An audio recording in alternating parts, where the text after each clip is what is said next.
अखिल भारतीय मराठी पत्रकार परिषद संलग्न चंदगड तालुका पत्रकार संघाचे डीबीसी लाईव्ह न्यूज मध्ये मी शुभांगी पाटील आपलं सहर्ष स्वागत करत आहे।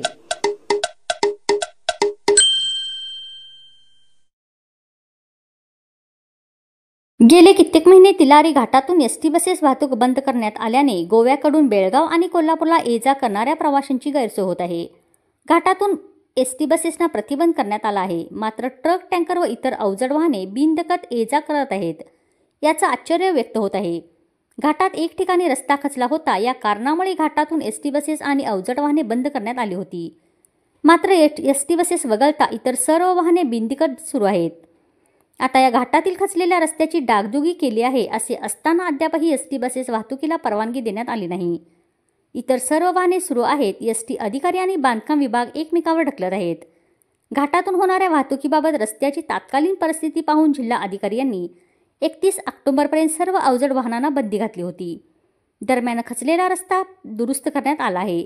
तसेच जिल्हा अधिकारी यांनी दिलेली वाहतूक बंदीची मुदत पण संपून गेली। एसटीच्या अधिकाऱ्यांनी घाटाची पाहणी केली आहे। आता बांधकाम विभाग आणि एसटी विभाग एकमेकावर चाल ढकलत आहेत। बंद काळात एसटी महामंडळाचे कोट्यावधीचे नुकसान झालं आहे। लोकांनी वेळोवेळी एसटी आणि बांधकाम विभागाला अर्ज विनंत्या केल्या आहेत, याकडे दुर्लक्ष केलं जात आहे।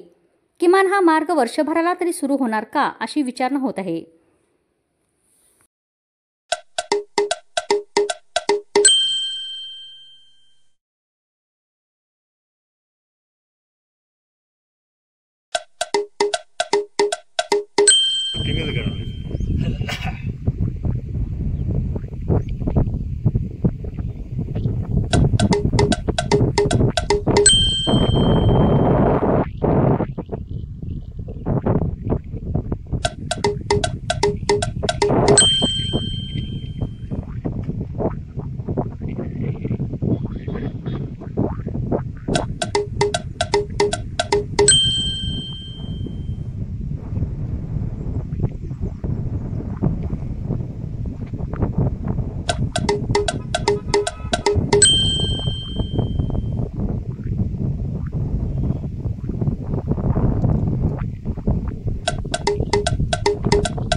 धन्यवाद। मी Shubhangi Patil, DBC live news करिता पाहत रहा डीबीसी लाईव्ह न्यूज।